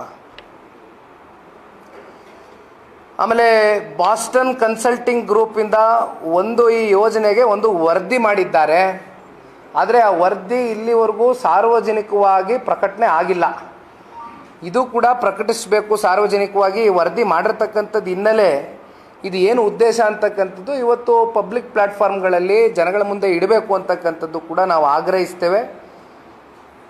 ಜೊತೆಯಲ್ಲಿ ಆ್ಯಸ್ ಇಟ್ ಈಸ್ ಇವತ್ತು ನಾನೇನು GBDA ಅಧಿಕಾರಿಗಳಿಗಾಗಲಿ ಪೊಲೀಸ್ ಅಧಿಕಾರಿಗಳಿಗಾಗಲಿ ನಾನು ನಿಮ್ಮ ಬಗ್ಗೆ ಲಘುವಾಗಿ ಮಾತನಾಡ್ತಕ್ಕಂಥದ್ದು ನಮ್ಮ ಪಾರ್ಟಿ ಕಡೆ ನಾವು ಯಾರೂ ಮಾಡ್ತಾ ಇಲ್ಲ. ಆದರೆ ಇವತ್ತೇನಾಗ್ಬಿಟ್ಟಿದೆ, ನಿಮ್ಮನ್ನು ದುರ್ಬಲರು ಮಾಡಿಬಿಟ್ಟಿದ್ದಾರೆ ಈ ಸರ್ಕಾರ. ನಿಮ್ಮ ಕೈ ಕಟ್ಟಾಕಿದ್ದಾರೆ. ಒಟ್ಟಾರೆಯಾಗಿ ನೀವು ಏನೂ ಮಾತಾಡದೇ ಇರತಕ್ಕಂಥ ಪರಿಸ್ಥಿತಿ ನಿರ್ಮಾಣ ಮಾಡಿ ನಿಮ್ಮ ಕಡೆಯಿಂದ ಇವತ್ತು ನಿಮ್ಮನ್ನು ತಪ್ಪಿತಸ್ಥರಾಗಿ ಇವತ್ತು ರೈತರ ಮುಂದೆ ಪ್ರೆಸೆಂಟ್ ಮಾಡ್ತಾ ಇದ್ದಾರೆ. ದಯವಿಟ್ಟು ನೀವು ಎಲ್ಲ ಎಚ್ಚೆತ್ಕೊಳ್ತಕ್ಕಂಥದ್ದು ಸೂಕ್ತ. ಇದಿಷ್ಟು ಹೇಳ್ತಾ ಇವತ್ತಿನ ಈ ಪತ್ರಿಕಾಗೋಷ್ಠಿಯಲ್ಲಿ ಸಂಪೂರ್ಣ PPT ಪ್ರೆಸೆಂಟೇಷನ್ನ ನಿಮ್ಮ ಮುಂದೆ ಇಟ್ಟಿದ್ದೇವೆ. ಇನ್ನೂ ಒಂದು 50 ಪುಟಗಳ ದಾಖಲಾತಿಗಳು ಡಾಕ್ಯುಮೆಂಟೇಷನ್ನು ಕೂಡ ಒಂದಷ್ಟು ಕಲೆಕ್ಟ್ ಮಾಡ್ಕೊಂಡಿದ್ದೇವೆ. ಇದನ್ನು ಎಲ್ಲ ಪತ್ರಿಕಾ ಮಾಧ್ಯಮದ ಸ್ನೇಹಿತರಿಗೂ ಕೂಡ ಅಧಿಕೃತವಾಗಿ ಪಕ್ಷದ ಕಡೆಯಿಂದ ಬಿಡುಗಡೆಯನ್ನು ಮಾಡಿಕೊಡ್ತೇವೆ. ಏಕೆಂದರೆ ಇದು ಸಾರ್ವಜನಿಕರ ಆಸ್ತಿ, ಇಲ್ಲಿ ಮುಚ್ಚುಮರೆ ಮಾಡ್ತಕ್ಕಂಥದ್ದೇನಿಲ್ಲ. ಆ ಭಾಗದ ರೈತರ ಪರವಾಗಿ, ಆ ಪ್ರಾಜೆಕ್ಟ್ ಪರವಾಗಿ ನಾವು ಎಲ್ಲವನ್ನು ಕೂಡ ಕಲೆ ಹಾಕಿದ್ದೇವೆ. ಜೊತೆಯಲ್ಲಿ ಇವತ್ತು ಪಾಪ ಕಾಂಗ್ರೆಸ್ನ ಕೆಲವೊಂದಷ್ಟು ನಾಯಕರುಗಳು ನಾವೇನೋ ಈ ಪ್ರಾಜೆಕ್ಟ್ನ ವಿರೋಧಿಸ್ತಾ ಇದ್ದೀವಿ, ಇದರ ಪ್ರಾಜೆಕ್ಟ್ನ ಮೂಲ ಪುರುಷರು ಬ್ರೇನ್ ಚೈಲ್ಡು ಮಾಜಿ ಮುಖ್ಯಮಂತ್ರಿಗಳು 2006ರ ಒಂದು ಕಾಲ್ಗಡದಲ್ಲಿ ತಗೊಂಡಿದ್ದ ಒಂದು ನಿರ್ಣಯ ಅಂತಕ್ಕಂಥದ್ರ ಬಗ್ಗೆ ಹೇಳ್ತಾರೆ. ಆದರೆ ಅವತ್ತು ಸನ್ಮಾನ್ಯ ಕುಮಾರಣ್ಣ ಅವರು ಇಲ್ಲೇ ಮಂಜಣ್ಣ ಅವರು ಕೂತಿದ್ದಾರೆ. ಕೃಷ್ಣ ಕಚೇರಿಯಲ್ಲಿ 2 ಸಭೆ ಮಾಡಿಲ್ವೇನಣ್ಣ ಅವತ್ತು? ಕನಿಷ್ಠ ಪಕ್ಷ 2ರಿಂದ 4 ಸಭೆಗಳು ರೈತರ ಜೊತೆಯಲ್ಲಿ ಕೂತ್ಕೊಂಡು ಆ ಭಾಗದ ವಿಶೇಷವಾಗಿ, ಅಂದರೆ ಅವತ್ತು ಏನು ಇಂಟಿಗ್ರೇಟೆಡ್ ಟೌನ್ಶಿಪ್ ಮಾಡಬೇಕಾಗಿತ್ತು, ಅವತ್ತು ಒಂದು ಕಡೆ ಸೋಲೂರು, ನಂದಗುಡಿ, ಬಿಡದಿ, ರಾಮನಗರ, ಸಾತ್ನೂರು, ಈ 5 ಡೈರೆಕ್ಷನ್ಸಲ್ಲೂ ಕೂಡ ಬೆಂಗಳೂರು ನಗರ ಬಹಳ ದೊಡ್ಡ ಮಟ್ಟದಲ್ಲಿ ಬೆಳೀತಾ ಇದೆ. ರೈತರೇನಾದ್ರು ಒಪ್ಪಿಗೆ ಕೊಡ್ತಕ್ಕಂಥದ್ದಾದರೆ ಇವತ್ತು 20,000 ಕೋಟಿ ಪ್ರಾಜೆಕ್ಟ್ ಅಂತ ಹೇಳ್ತಾ ಇದ್ದಾರೆ. ಅವತ್ತು ಸನ್ಮಾನ್ಯ ಕುಮಾರಣ್ಣ ಅವರು 60,000 ಕೋಟಿ ಪ್ರಾಜೆಕ್ಟು 2006 ಪ್ಲ್ಯಾನ್ ಮಾಡಿದಂಥದ್ದು. ಅದಕ್ಕೆ ಗ್ಲೋಬಲ್ ಟೆಂಡರು ಕರೆದಿದ್ರು, ಅದರಲ್ಲಿ 32 ಜನ ಪಾರ್ಟಿಸಿಪೇಷನ್ ಮಾಡಿದರು. ಅಂತಿಮವಾಗಿ DLF ಕಂಪ್ನಿ ಥ್ರೂ ಆಗಿತ್ತು. DLF ಅವ್ರು ಬಂದು ಒಂದು 400 ಕೋಟಿ ರೂಪಾಯಿಯಷ್ಟು ಹಣ ಡೆಪಾಸಿಟು ಕೂಡ ಇಟ್ಟಿದ್ರು. ಇವೆಲ್ಲ ಪ್ರಕ್ರಿಯೆಗಳು ನಡೆದಿತ್ತು. ಅಷ್ಟರಲ್ಲಿ ಸನ್ಮಾನ್ಯ ಕುಮಾರಣ್ಣ ಅವರ ಸರ್ಕಾರ ಬಿತ್ತು. ಅಲ್ಲಿಗೆ ಪ್ರಾಜೆಕ್ಟು ಕೂಡ ಅಲ್ಲಿಗೆ ನಿಲ್ತು. ಆದರೆ ಒಂದು ನಾನು ನೆನೆಸ್ಲಿಕ್ಕೆ ಇಷ್ಟಪಡ್ತೇನೆ, ಜಿಲ್ಲಾ ಕಾಂಗ್ರೆಸ್ನ ಕೆಲವೊಂದಷ್ಟು ಮುಖಂಡರುಗಳು ಅವತ್ತು ಈ ಪ್ರಾಜೆಕ್ಟ್ನ ವಿರೋಧಿಸಿದ್ರಿ. ಪಾಪ ಮರ್ತೋಗ್ಬಿಟ್ಟಿದ್ದೀರಾ ಅಂತ ಅಂದ್ಕೊಂಡಿದ್ದೀನಿ ನಾನು. 2006 ಏನು ಕುಮಾರಣ್ಣ ಅವರು ಇದು ಒಂದು ಪೈಲಟ್ ಪ್ರಾಜೆಕ್ಟಾಗಿ ಬಿಡದಿಯಿಂದನೇ ಮಾಡಬೇಕು ಅಂತಕ್ಕಂಥ ತೀರ್ಮಾನ ಮಾಡಿದರು. ಅವತ್ತು ಇದು ಆಗಬಾರ್ದು ಈ ಪ್ರಾಜೆಕ್ಟು ಅಂತ ವಿರೋಧಿಸಿದಂಥದ್ದು ಜಿಲ್ಲಾ ಕಾಂಗ್ರೆಸ್ನ ಕೆಲವೊಂದಷ್ಟು ಪಾಪ ಮುಖಂಡರುಗಳು. ಅವತ್ತಿಗೆ ಕುಮಾರಣ್ಣ ಅವರು ಎಕರೆಗೆ 30 ಲಕ್ಷ ಫಿಕ್ಸ್ ಮಾಡಿದರು. ಏನಣ್ಣ, 2013ರ ಲ್ಯಾಂಡ್ ಅಕ್ವಿಸಿಷನ್ ಕಾಯ್ದೆಯನ್ನು ಹೊಸದಾಗಿ ಬಂತು. ಮತ್ತು ಗ್ರಾಮೀಣ ಪ್ರದೇಶಗಳಲ್ಲಿ 2ರಿಂದ 3 ಪಟ್ಟು ಹೆಚ್ಚು ಅಲ್ಲಿರ್ತಕ್ಕಂಥ SR ರೇಟ್ ಮೇಲೆ ದುಡ್ಡನ್ನು ನಿಗದಿ ಮಾಡಬೇಕು ಅಂತಕ್ಕಂಥದ್ದು 2013ರಲ್ಲಿ ಏನೊಂದು ಕಾಯ್ದೆ ಆಯಿತು, ಭೂಸ್ವಾಧೀನ ಕಾಯ್ದೆ, ಪರಿಹಾರ ಕಾಯ್ದೆ ಅದಕ್ಕಿಂತ ಮುಂಚಿತವಾಗಿ ನಡೆದಂಥದ್ದಿದು. ಕುಮಾರಣ್ಣವ್ರು ಎಕರೆಗೆ 30 ಲಕ್ಷ ಕೊಡ್ತೇವೆ, ಪ್ರತಿ ವರ್ಷವೂ ಕೂಡ ಇವತ್ತು ರೈತರಿಗೆ ಯಾವ ರೀತಿ ಅದರಿಂದ ಆದಾಯ ಬರ್ತಕ್ಕಂಥದ್ದಕ್ಕೆ ಎಲ್ಲವೂ ಕೂಡ ಅವ್ರದ್ದಾದಂಥ ವಿಷನ್ ಇಟ್ಟಿದ್ರು. ಬಟ್ ಅಂತಿಮವಾಗಿ ರೈತರು ಅದನ್ನು ಡ್ರಾಪ್ ಮಾಡಿ ಅಂತ ಹೇಳಿದ ಕಾರಣ ಕುಮಾರಣ್ಣವ್ರು ಅದನ್ನು ಮುಂದುವರಿಸಲಿಲ್ಲ. ಆದರೆ ಇವತ್ತು ನೀವು ಯಾವ ರೀತಿ ಅದನ್ನು ಮುಂದುವರಿಸ್ಲಿಕ್ಕೆ ಹೋಗಿದ್ದೀರಿ, ಯಾಕೆ ಇಲ್ಲಿವರೆಗೂ ರೈತರ ಜೊತೆ ಒಂದು ಸಭೆ ಮಾಡಿಲ್ಲ? ಇವೆಲ್ಲವೂ ಕೂಡ ಇವತ್ತು ಈ ಪತ್ರಿಕಾಗೋಷ್ಠಿಯಲ್ಲಿ ನಾವು ಕೇಳ್ತಾ ಇರ್ತಕ್ಕಂಥ ಪ್ರಶ್ನೆ. ನಾಳೆಯ ದಿನ ನಾವು ಇದನ್ನು ಸಂಪೂರ್ಣವಾಗಿ ರೈತರ ಜೊತೆಯಲ್ಲಿ ನಿಲ್ತೇವೆ. ಇದು ಸಂಪೂರ್ಣವಾಗಿ ಈ ರಾಜ್ಯ ಸರ್ಕಾರ ಈ ಒಂದು ಪ್ರಾಜೆಕ್ಟನ್ನು ಕೈ ಬಿಡೋವರೆಗೂ ಕೂಡ ಜನತಾದಳ ಪಕ್ಷದ ನಾಯಕರು ನಮ್ಮ ಹೋರಾಟವನ್ನು ಹಿಂತಗೊಳ್ತಕ್ಕಂಥ ಪ್ರಶ್ನೆನೇ ಇಲ್ಲ. ಹಾಗಿದ್ದಾಗ ಡೆವಲಪ್ಮೆಂಟ್ಗೆ ನೀವು ವಿರೋಧಿಸ್ತಾ ಇದ್ದೀರಾ ಅಂದರೆ, ಇಲ್ಲ, ನಾವು ಡೆವಲಪ್ಮೆಂಟ್ 100% ಪರ ಇದ್ದೀವಿ. ಈಗೇನು KDBಯಲ್ಲಿ 910 ಎಕರೆ ಅಕ್ವಿಸಿಷನ್ ಆಗಿದೆ, ಆರೋಹಳ್ಳಿ, ಕೆಂಚಗನಹಳ್ಳಿ ಮತ್ತು ಕೆಂಚಗನಹಳ್ಳಿ ಕಾವಲು ಭಾಗದಲ್ಲಿ. ದಯವಿಟ್ಟು AICT ಅಂತ ಏನು ಹೇಳ್ತಿದ್ದೀರಿ, ಇಲ್ಲೊಂದು ಪೈಲಟ್ ಪ್ರಾಜೆಕ್ಟಾಗಿ ಮಾಡಿ ತೋರಿಸಿ, ಜನಕ್ಕೊಂದು ವಿಶ್ವಾಸ ಮೂಡಿಸಿ. ಇಲ್ಲಿ ನಿಮ್ಮ ಹತ್ರ ದುಡ್ಡು ಇಲ್ಲ, ಅದೆಲ್ಲ BMRDAಯಿಂದ ಸಾಲ ತಗೋತೀನಿ ಅಂತೀರಿ. 3 ವರ್ಷದಲ್ಲಿ ಪ್ರಾಜೆಕ್ಟ್ನ ಸಂಪೂರ್ಣ ಮಾಡ್ತೀವಿ ಅಂತೀರಿ. ನೀವು 3 ವರ್ಷದಲ್ಲಿ ಪ್ರಾಜೆಕ್ಟ್ನ ಸಂಪೂರ್ಣ ಮಾಡಲಿಕ್ಕೆ ಆಗ್ತದಾ? ಇಲ್ಲಿವರೆಗೂ ಯಾವ ಯೋಜನೆಗಳು ಇಷ್ಟು ಕಮ್ಮಿ ಅವಧಿನಲ್ಲಿ 9,000 ಎಕರೆ ನೀವು ಡೆವಲಪ್ ಮಾಡಬೇಕು ಅಂದರೆ ಇದು ಹುಡುಗಾಟದ ಯೋಜನೆನಾ? ನಿಜವೂ ಮಾಡೋಕ್ಕಾಗ್ತದ ಇದನ್ನು? ಜೊತೆಯಲ್ಲಿ ದುಡ್ಡೆಲ್ಲಿದೆ? ಈಗ ಆಲ್ರೆಡಿ ನಿಮಗೆ ಪ್ರಶ್ನೆ ಕೇಳಿದ್ದೀನಿ, ಹುಡ್ಕೋ ಅಂತ ಹೇಳ್ತೀರಿ.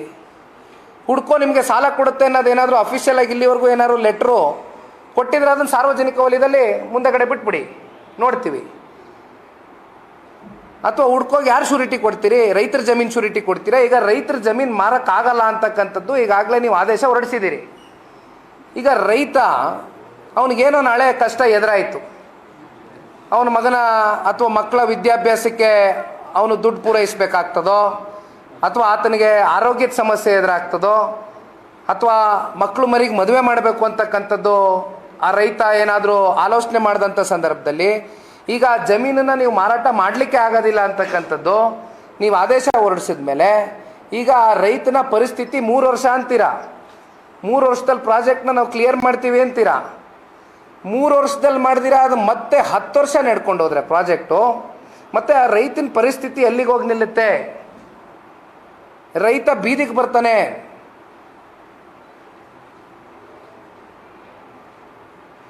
ಅದಕ್ಕೆ ಸಾಮಾಜಿಕವಾಗಿ ನೀವು ಇದನ್ನು ಅಧ್ಯಯನ ಮಾಡಿದ್ದೀರಾ ಅಂತಕ್ಕಂಥದ್ದು ಕೇಳಿದ್ದಿದೆ ಉದ್ದೇಶ.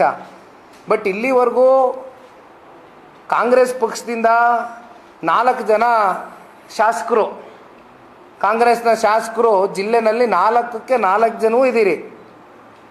ಯಾರಾದರೂ 10 ಹಳ್ಳಿ ಕಂಡ್ರಪ್ಪ, ಏನು ಭಾಳ ಏನು 150, 200, 1000 ಹಳ್ಳಿ ಇಲ್ಲ ಹೋಗೋಕ್ಕೆ. 10 ಹಳ್ಳಿ, 3,500 ರೈತ ಕುಟುಂಬ, 15ರಿಂದ ಒಂದು 17,000 ಜನಸಂಖ್ಯೆ ಬರ್ಬೋದು ಆ 10 ಹಳ್ಳಿನಲ್ಲಿ.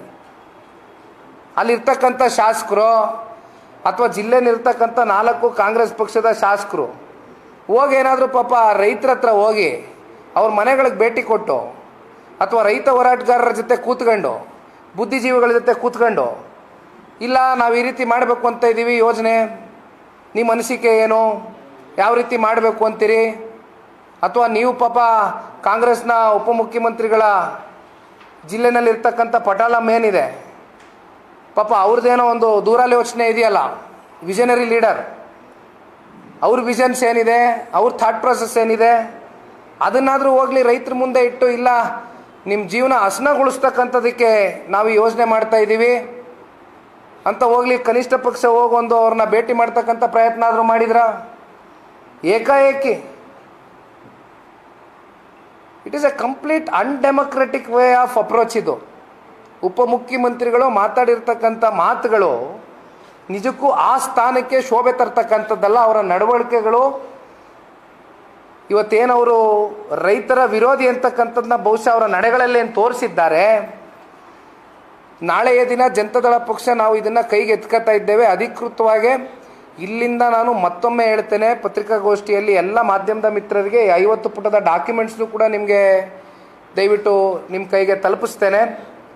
ಯಾವ ಕಾರಣಕ್ಕೂ ಕೂಡ ಜನತಾದಳ ಪಕ್ಷ ಈ ವಿಚಾರದಲ್ಲಿ ಈ ಯೋಜನೆಯನ್ನು ಕೈ ಬಿಡೋವರೆಗೂ ಕೂಡ ರೈತರಿಗೆ ಆಗ್ತಾ ಇರ್ತಕ್ಕಂಥ ಅನ್ಯಾಯ ಏನಿದೆ, ರೈತರ ಪರವಾಗಿ ಕೊನೆಯ ಹಂತದವರೆಗೂ ಕೂಡ ಧ್ವನಿಯಾಗಿ ಕೆಲಸ ಮಾಡ್ತೇವೆ, ರೈತರ ಜೊತೆಯಲ್ಲಿ ನಿಲ್ತೇವೆ. ಒಟ್ಟಾರೆಯಾಗಿ ಆ ರೈತ ಕುಟುಂಬಗಳು ಇವತ್ತೇನು ನೋವಿನಲ್ಲಿದೆ ಅವರ ಜೊತೆಯಲ್ಲಿ ಜನತಾದಳ ಪಕ್ಷ ನಿರಂತರವಾಗಿ ಇರುತ್ತೆ ಅಂತಕ್ಕಂಥದ್ದು ನಾಳೆಯಿಂದ ನಾವು ಒಂದು ಹೋರಾಟ ಪ್ರತಿಭಟನೆ ಮೂಲಕ ಚಾಲನೆಯನ್ನು ಕೊಡ್ತಾ ಇದ್ದೇವೆ. ನಾಳೆ ಒಂದೇ ದಿನ ಅಲ್ಲ ಈ ಹೋರಾಟವನ್ನು ಮಾಡ್ತಾ ಇರ್ತಕ್ಕಂಥದ್ದು. ಇದನ್ನು ಹೋರಾಟದ ಸ್ವರೂಪ ಇನ್ನು ಯಾವ್ಯಾವ ರೀತಿ ಪಡ್ಕೊಳ್ತದೋ ಮುಂದಕ್ಕೆ ನೋಡೋಣ. ಆದರೆ ಯಾವ ಹಂತಕ್ಕೆ ಬೇಕಾದರೂ ಹೋಗ್ತಕ್ಕಂಥದ್ದಕ್ಕೆ ಪಕ್ಷದ ವರಿಷ್ಠರು ಸನ್ಮಾನ್ಯ ದೇವೇಗೌಡರು ಸಾಹೇಬರು, ಪಕ್ಷದ ನಾಯಕರಾಗಿರ್ತಕ್ಕಂಥ ಸನ್ಮಾನ್ಯ ಕುಮಾರಣ್ಣ ಅವರ ಆದೇಶದ ಮೇರೆಗೆ ನಾವೆಲ್ಲರೂ ಕೂಡ ಇವತ್ತು ಈ ಪಾರ್ಟಿ ಕಟ್ಟಿರ್ತಕ್ಕಂಥದ್ದೇ ರೈತ ಪರವಾದಂಥ ಕಾಳಜಿ, ಕಮಿಟ್ಮೆಂಟು, ಚಿಂತನೆ, ಬದ್ಧತೆಯಿಂದ. ಆ ಹಿನ್ನೆಲೆಯಲ್ಲಿ ಇವತ್ತು ರೈತರ ಜೊತೆಯಲ್ಲಿ ನಿಲ್ತಕ್ಕಂಥದ್ದು ನಮ್ಮ ಧರ್ಮ ಇದೆ, ಅದನ್ನು ನಾವು ಮಾಡ್ತೇವೆ. ಇದು ಭಾಳ ಸ್ಪಷ್ಟವಾಗಿ ಹೇಳ್ತಾ ನನ್ನ ಮಾತನ್ನ ಮುಗಿಸ್ತೇನೆ. Thank you. ಇವು ರೈತರಿಗೆ ಆಗ್ತಕ್ಕಂಥ ಅನ್ಯಾಯದ ಪರವಾಗಿ ನಿಲ್ಲೋ ಉದ್ದೇಶನ ಅಥವಾ ಡಿ ಕೆ ಶಿವಕುಮಾರ್ ಮತ್ತು ಅವರ ಕುಟುಂಬದ ವಿರುದ್ಧ ಇರತಕ್ಕಂಥ ಒಂದು ವೈಷಮ್ಯನ ಅಥವಾ ಬೆಂಗಳೂರು ಅಭಿವೃದ್ಧಿ ಆಗುವ ದೃಷ್ಟಿಯಲ್ಲಿ ಏನಾದರೂ ಸರ್ಕಾರ ಹೇಳಿದೆ ಅನ್ನೋದು ಯಾವ ರೀತಿಯಲ್ಲಿ? ಇಲ್ಲಿ ಯಾರನ್ನು ಕೂಡ ವೈಯಕ್ತಿಕವಾಗಿ ನಾವು ವಿರೋಧ ಮಾಡ್ತಾ ಇರ್ತಕ್ಕಂಥದ್ದಿಲ್ಲ. ನಮ್ಮ ರಾಜಕಾರಣದ ಜೀವನದಲ್ಲಿ ಸನ್ಮಾನ್ಯ ದೇವೇಗೌಡರ ಸಾಹೇಬರಾಗಲಿ, ಸನ್ಮಾನ್ಯ ಕುಮಾರಣ್ಣ ಅವರಾಗಲಿ ಅಥವಾ ನಾವುಗಳೇ ಆಗಲಿ ರಾಜಕೀಯವಾಗಿ ವಿಷಯಾಧಾರಿತವಾಗಿ ನಾವು ಕೆಲವೊಂದಷ್ಟು ವಿಷಯಗಳ ಬಗ್ಗೆ ಇವತ್ತು ರೈತರಿಗೆ ಆಗ್ತಾ ಇರ್ತಕ್ಕಂಥ ಸಮಸ್ಯೆ ಬಗ್ಗೆ ನಾವು ಮಾತನಾಡ್ತಕ್ಕಂಥ ಇವತ್ತು ಪರಿಸ್ಥಿತಿ ನಮ್ಮನ್ನು ಈ ರಾಜ್ಯ ಸರ್ಕಾರ ದೂಡಿದ್ದಾರೆ. ಏಕೆಂದರೆ ನಾನು ಪ್ರಾರಂಭದಲ್ಲಿ ಹೇಳಿದೆ, ಇದು ಕುಮಾರಣ್ಣನ ಕನಸಿನ ಕೂಸು ಅಂತಕ್ಕಂಥದ್ರ ಬಗ್ಗೆ ಕಾಂಗ್ರೆಸ್ನವ್ರು ಏನು ಹೇಳಿದರು. ಆದರೆ ಕುಮಾರಣ್ಣವ್ರು ಯಾವ ರೀತಿ ನಡ್ಕೊಂಡ್ರು ರೈತರ ಜೊತೆಯಲ್ಲಿ, ಎಷ್ಟು ಸಭೆಗಳನ್ನ ಮಾಡಿದರು. ಆದರೆ ಕಾಂಗ್ರೆಸ್ನವ್ರು ಇಲ್ಲಿವರೆಗೂ ಮಾಡೋಕ್ಕಾಗಿದೆಯೋ ಒಂದು ಸಭೆ ಮಾಡಿದ್ದಾರೆ, ಅವರು ಉಪಮುಖ್ಯಮಂತ್ರಿಗಳು ಮಾಡಿದ್ದಾರೆ ಒಂದು ಸಭೆ. ಪ್ಲಸ್ ನಾವು ಡೆವಲಪ್ಮೆಂಟ್ ವಿಚಾರದಲ್ಲಿ ನಾವು ಎಂದೂ ಕೂಡ ವಿರೋಧ ಮಾಡ್ತಕ್ಕಂಥವ್ರಲ್ಲ. ಈಗಲೂ ಕೂಡ ಮತ್ತೆ ಹೇಳ್ತೇನೆ, ಆ 910 ಎಕರೆ KIDB ಅಕ್ವಿಸಿಷನ್ ಏನಾಗಿದೆ ಅದು ಸಂಪೂರ್ಣವಾಗಿ ನೆಲ ಕಚ್ಚಿದೆ. ಮಾಡಿ ಅಲ್ಲೊಂದು AICT ತೊಗೊಬನ್ನಿ, ನಿಮ್ಮ ಕಲ್ಪನೆ ಏನಿದೆ ತೋರಿಸಿ, ನಾವು ಖಂಡಿತವಾಗ್ಲೂ ತುಂಬೃದಯದಿಂದ ಸ್ವಾಗತ ಮಾಡ್ತೇವೆ. ಇಲ್ಲಿ ಯಾರನ್ನೂ ವೈಯಕ್ತಿಕವಾಗಿ ವಿರೋಧ ಮಾಡ್ತಕ್ಕಂಥ ಪ್ರಶ್ನೆ ಇಲ್ಲ. ಒಟ್ಟಾರೆಯಾಗಿ ಇವತ್ತು ರೈತರ ಮೇಲೆ ಆಗ್ತಾ ಇರ್ತಕ್ಕಂಥ ಈ ದೌರ್ಜನ್ಯದ ವಿರುದ್ಧವಾಗಿ ಇವತ್ತು ನಾವು ಪ್ರಶ್ನೆಯನ್ನು ಮಾಡ್ತಾ ಇದ್ದೇವೆ.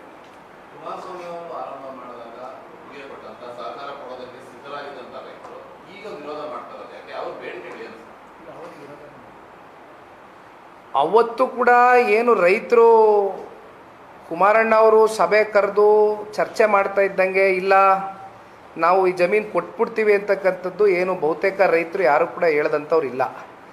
ಅದರಲ್ಲಿ ಒಂದಷ್ಟು ಪರ್ಸೆಂಟೇಜು ಕುಮಾರಣ್ಣವ್ರು ಹೇಳದಂಥ ಮಾತಿಗೆ ಒಪ್ಕೊಂಡಂಥ ರೈತರುಗಳು ಇದ್ದಾರೆ. ಇನ್ನು ಕೆಲವೊಂದಷ್ಟು ಪ್ರಮಾಣದ ಪರ್ಸೆಂಟೇಜ್ನ ರೈತರುಗಳು ಇಲ್ಲ ಇದು ಬೇಡ, ನಾವೇನು ಕೃಷಿ ಮಾಡ್ಕೊಂಡು ಹೋಗ್ತಾ ಇದ್ದೇವೆ, ನಾವು ಕೃಷಿಯ ಪದ್ಧತಿಯನ್ನು ನಂಬ್ಕೊಂಡು ಫಲವತ್ತಾದಂಥ ಭೂಮಿ ಇದೆ, ದಯವಿಟ್ಟು ಇದು ಯಾವುದೇ ರೀತಿ ನಾವು ಬೇರೆ ಡೆವಲಪ್ಮೆಂಟ್ಗೋಸ್ಕರ ನಾವು ನಮ್ಮ ಜಮೀನನ್ನು ಕೊಡಲಿಕ್ಕೆ ನಾವು ಸಿದ್ಧ ಇಲ್ಲ ಅಂತ ಹೇಳಿದ್ಮೇಲೆ ಕುಮಾರಣ್ಣ ಅವರು ಸ್ವಾಭಾವಿಕವಾಗಿ ಕೈ ಬಿಟ್ಟರು. ನಾ ಅದನ್ನೇ ಹೇಳ್ತಾ ಇರೋದು, ಈಗ ಕುಮಾರಣ್ಣ ಅವರು ಕರೆದು ಮಾತಾಡಿದ್ರೆ ತಾನೇ ನಿಮ್ಗೆ ಗೊತ್ತಾಗೋದು ಅನಿಸಿಕೆಗಳೇನಿದೆ, ಅವ್ರ ಸಮಸ್ಯೆಗಳೇನಿದೆ, ಅವ್ರ ನೋವುಗಳೇನಿದೆ ಅಂತ ಕರಿದೇ ಹೋದರೆ ಮತ್ತು ನಿಮ್ಮ ಸಮಸ್ಯೆ ಎಲ್ಲ ಅರ್ಥ ಆಗ್ತದೆ. ಹೇಳಿ ಅಣ್ಣ ಬೇರೆ. ರೈತರ ಪರವಾಗಿ ನಿಂತ್ಕೊಂಡು ಸರ್ಕಾರದ ನೀವೇನಾದ್ರೂ ಮಾತುಕತೆ ಮಾಡ್ತೀರಾ? ನಾನು ಹೇಳಿದ್ನಲ್ಲಣ್ಣ, ಯಾವ ಹಂತಕ್ಕೆ ಬೇಕಾದರೂ ಹೋಗ್ತೇವೆ. ಯಾಕೆಂದರೆ ಅದಕ್ಕೆ ಇತ್ತೀಚೆಗೆ ಚನ್ನರಾಯಪಟ್ಟಣ ಹೋಬಳಿನೂ ನಾನು ಉದಾಹರಣೆ ಕೊಟ್ಟೆ. ದೇವನಹಳ್ಳಿ ತಾಲೂಕಿನಲ್ಲಿ 1000 ದಿನಕ್ಕೂ ಹೆಚ್ಚು ದಿನ ರೈತರು ಪ್ರತಿಭಟನೆ ಹೋರಾಟ ಮಾಡಿದರು. ಅದರಲ್ಲಿ ಸನ್ಮಾನ್ಯ ಕುಮಾರಣ್ಣ ಅವರು 2 ಬಾರಿ ಭಾಗಿಯಾಗಿದ್ದರು, ಇಫ್ ಯು ರಿಮೆಂಬರ್. ಹಾಗಾಗಿ ಇದು ನಮ್ಮ ಜಿಲ್ಲೆಯ ರೈತರ ಜೀವನೋಪಾಯದ ವಿಚಾರ. ಹಾಗಾಗಿ ನಮಗೆ ಕರ್ತವ್ಯನೂ ಇದೆ, ಜವಾಬ್ದಾರಿನೂ ಇದೆ. ಜವಾಬ್ದಾರಿ ಮೆರಿಬೇಕಾಗ್ತದೆ. ರೈತರ ಜೊತೆ ನಾವು ಕೊನೆಯವರೆಗೂ ಕೂಡ ಹೋರಾಟದಲ್ಲಿ ಇರ್ತೇವೆ.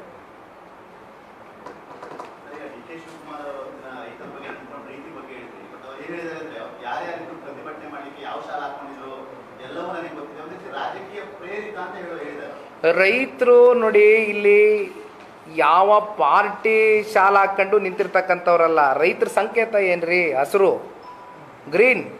ರೈತರ ಸಂಕೇತ ಏನು? ಹಸಿರು ಶಾಲ ಹಾಕೊಳ್ಳೋರು ಯಾರು? ರೈತರೇ ತಾನೆ. ಇವರು ಸುಮ್ಮನೆ ಇನ್ಯಾವುದೋ ಪಾಪ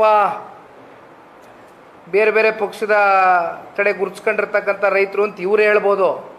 ರೈತರು ಅಂದಮೇಲೆ ಎಲ್ಲರೂ ಒಂದೇ. ಅದನ್ನು ಪೊಲಿಟಿಸೈಸ್ ಮಾಡ್ತಕ್ಕಂಥ ಅಗತ್ಯತೆ ಬೇಡ. ಏನೆಲ್ಲ ಹಂಗಾರೆ ಉಪಮುಖ್ಯಮಂತ್ರಿಗಳಿಗೆ ಯಾವ್ಯಾವ ರೈತರು ಯಾವ್ಯಾವ ಪಾರ್ಟಿ ಅಂತ ಏನು ಮಕ ನೋಡ್ತಾ ಇದ್ದಂಗೆ ಗೊತ್ತಾಗ್ಬಿಡ್ತದ?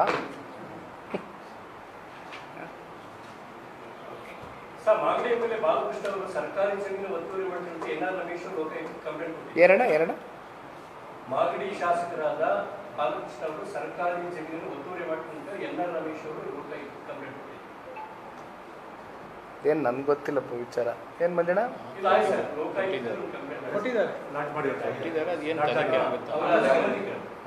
ಆಗಲಿ, ಇನ್ನೇನು ಲೋಕಾಯುಕ್ತಕ್ಕೆ ಲಾಡ್ಜ್ ಆದಮೇಲೆ ಅದೇ ತನಿಖಾ ಸತ್ಯತೆ ಏನಿದೆ ಹೊರಗಡೆ ಬರಲಿ, ಆಮೇಲೆ ಚರ್ಚೆ ಮಾಡಿ ನಾವೇನು. ಓಕೆ ಅಣ್ಣ, ಥ್ಯಾಂಕ್ ಯು.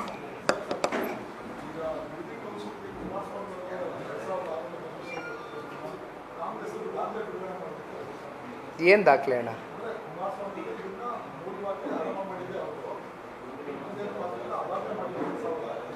ನಮ್ಮ ಹತ್ರನೂ ಇದೆಲ್ಲ ಡಾಕ್ಯುಮೆಂಟೇಷನ್. ಏನು ಕಡತಗಳಲ್ಲಿ ಮುಚ್ಚಿಡ್ಬೇಕಾಗ್ತದ? ಈಗ ಜಿಲ್ಲಾ ಕಾಂಗ್ರೆಸ್ ವತಿಯಿಂದ ಅವತ್ತಿನ ಒಂದು ಬಿಡದಿ ಟೌನ್ಶಿಪ್ ಪ್ರಾಜೆಕ್ಟ್ನ ವಿರೋಧಿಸಿದಂಥವ್ರು ಇದೇ ಕಾಂಗ್ರೆಸ್ನವರು. ಅದೇನು ಮಾಡ್ತಾರೆ ಮಾಡಲಿ, ಬನ್ನಿ. ಅದೇನು ನಾವು ನೋಡಿಲ್ವ ಅವ್ರು ಬಿಡುಗಡೆ ಮಾಡಿದ ದಾಖಲೆನ? ಅದೆಂಥದೋ ಪಾಪ ಪರಿಹಾರಕ್ಕೆ ಅರ್ಜಿ ಕೇಳಿದ್ರು ಅಂತ, ಅದು ಯಾರ ಪಾಪ ಮಹಾನ್ ಭಾವ ಪಕ್ಕದಲ್ಲಿ ಕಿವಿ ಓದ್ಬಿಟ್ಟ ಅಂತ ಆ ವಿಷಯ ತಿಳ್ಕೊಳ್ದಿರಾ? ಆ ಥರ ದಾಖಲೆ ಅಷ್ಟೇ ಅವ್ರದ್ದು, ಕಾಂಗ್ರೆಸ್ ಅವ್ರು. ಥ್ಯಾಂಕ್ ಯು ಅಣ್ಣ.